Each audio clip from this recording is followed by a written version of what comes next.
Thank you, President Sikorsky. And thank you, the faculty of Divine Mercy University and members of the board, and most of all, thank you, graduates, for the honor of standing alongside you in a virtual format, to be sure, but beside you nonetheless. Of all the degrees and professional certifications and honors I've been blessed to receive over the last 50 years, this one is very, very special to me.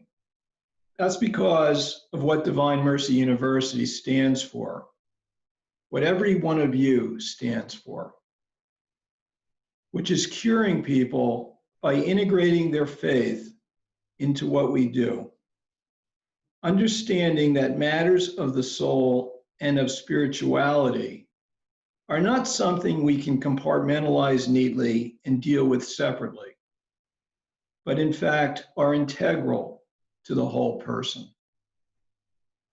And whether the whole person needs temporary help getting through a short-term crisis, overcoming a lifelong addiction, or coming to terms with some long ago abuse that they endured in their youth, Divine Mercy University understands, you understand, that to cure that soul, you can't leave out the role of God in their lives. None of this excludes understanding fully the secular precepts and treatment protocols of modern day psychology and counseling. To the contrary, it enhances and enriches, or to use a New Testament term, it fulfills and completes these skills. You are armed with both. This truth, that we are first souls made in the divine image of God, and only secondly, creatures of this world, that on the surface are all unique, but underneath, all the same, is one which is profoundly foundational to success in this world and the next.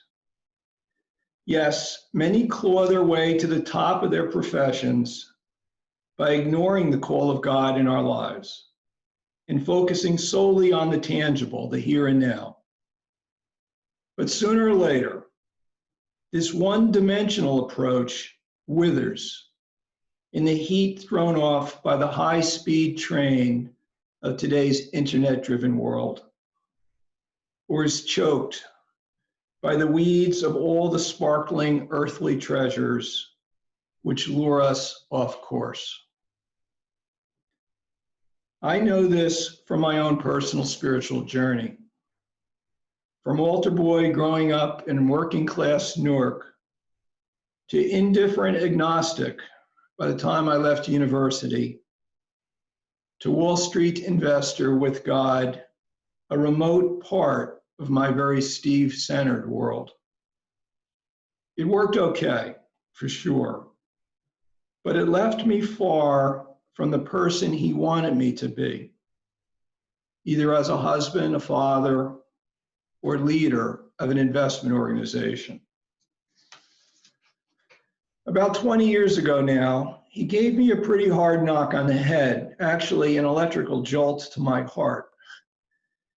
And that crisis led to the spiritual journey I'm still on, from sinner to missionary, and hopefully one day to saint in heaven.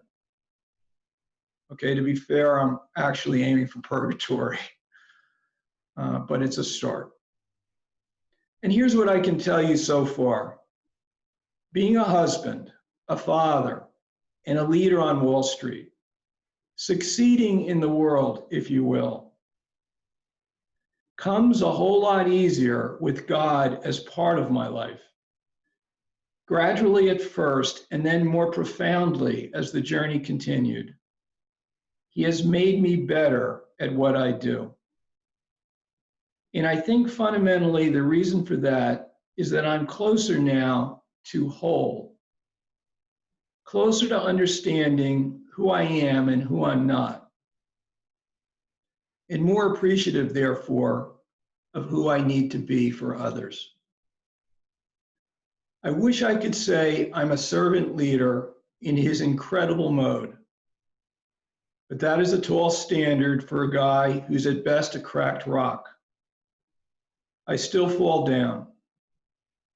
I'm determined, however, with his help and guidance, his spirit, to at least get an A for effort in Servant Leadership 101. Or as St. Paul said, to finish the race. Our missionary work on the streets of New York, which Evelyn and I have been engaged in for over a decade, and by the way, who Father Richard dragged us into at the very beginning. Thank you, Father. I didn't thank you at the time. Has reinforced this truth that the great endeavor you are about to embark on, curing the whole person, is more needed than ever in today's rapidly secularizing culture.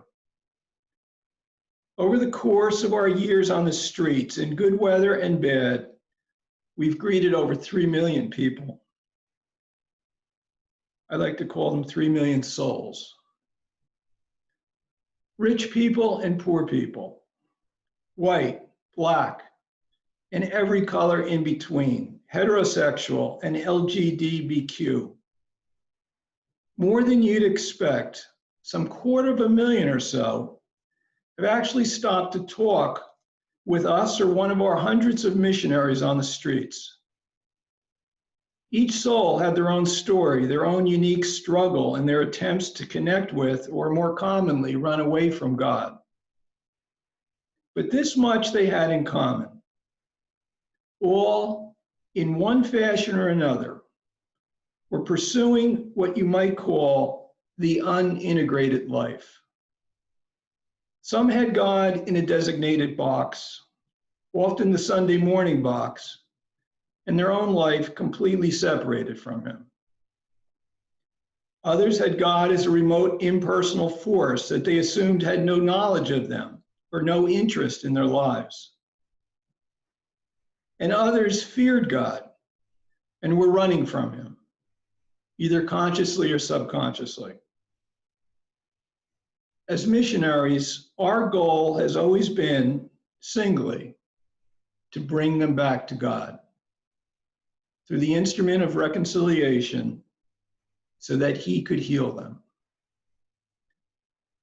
Often we failed at the task, or at least failed temporarily, planting a seed of love that we hope will sprout at another day.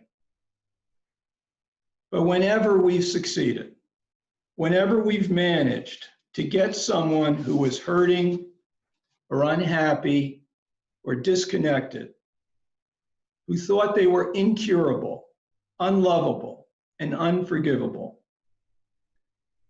whenever we've gotten them back to God through a holy priest in the sacrament of reconciliation, 100% of the time, they emerged from that meeting visibly transformed, lightened, joyful, loving, beaming. Yes, he is capable of healing in a far deeper way than any of us can imagine. I don't pretend to have any special insight to the divine. And not surprisingly, have never been able to squeeze any details out of the confessionals from Father Sikorsky or Father Richard or any of the other holy priests we've helped on the mission. But I do believe deep in my heart that the way he heals is that he appeals to their eternal soul, made in his divine image. He appeals to their dignity. He appeals to their whole.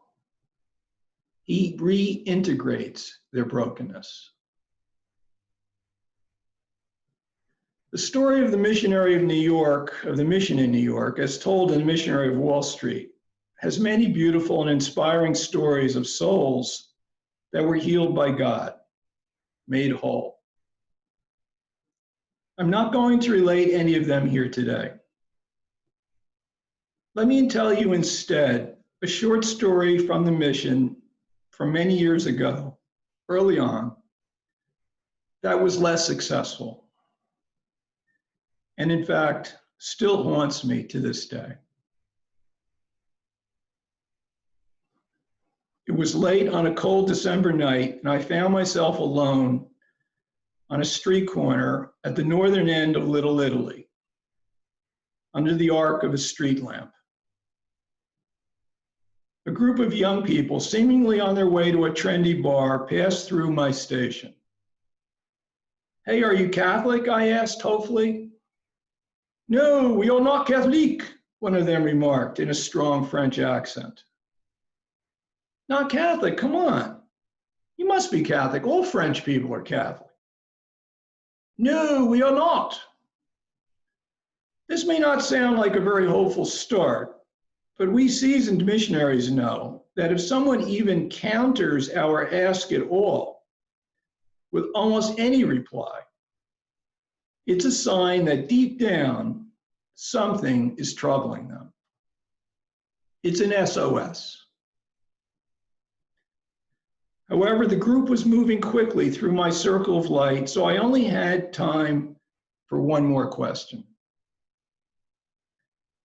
"Well, if you're not Catholic, what are you then?" Instinctively, the answer came back ice cold. "We are nothing."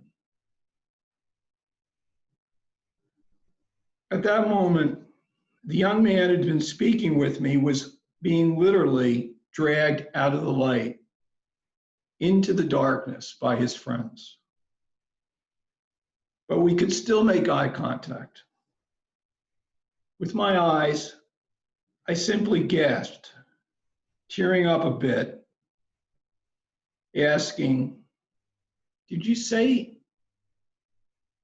just say you are nothing?" I could see he understood my eyes.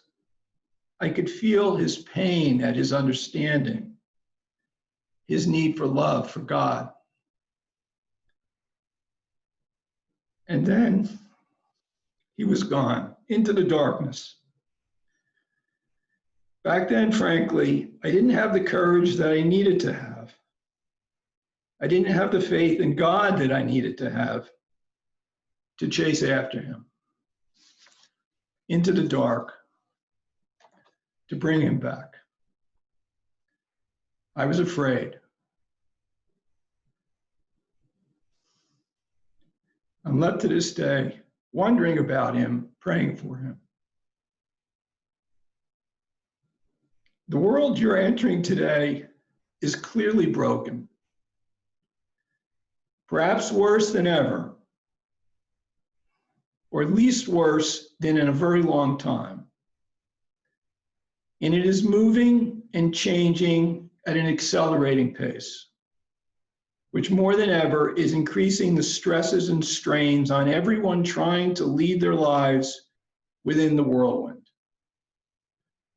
Worse, many souls out there have given up on God and are trying to lurch forward without him. From my perch, they are making a difficult challenge into mission impossible. And that is adding to the brokenness. My work on the streets as a missionary, however, gives me great optimism for the future, and particularly for the graduates of this virtual room. With the help of God, skilled professionals like you can help put Humpty Dumpty back together again. You can help make people whole. More than ever, the world needs you. The world needs healers. Congratulations to the class of 2020. This year will always be marked on the calendar as a very special one, perhaps as one of those great turning points in human history, or at least a big asterisk on history's timeline. Somehow, within the eye of the storm, You've completed your course of studies here at Divine Mercy University. You've earned your degree. And now your job, which you've already accepted, is to help make that turning point one which leads to a better future for all of us. Go find that lost Frenchman. Bring him back from the darkness. Heal him. He's out there waiting for you. Thank you, Father.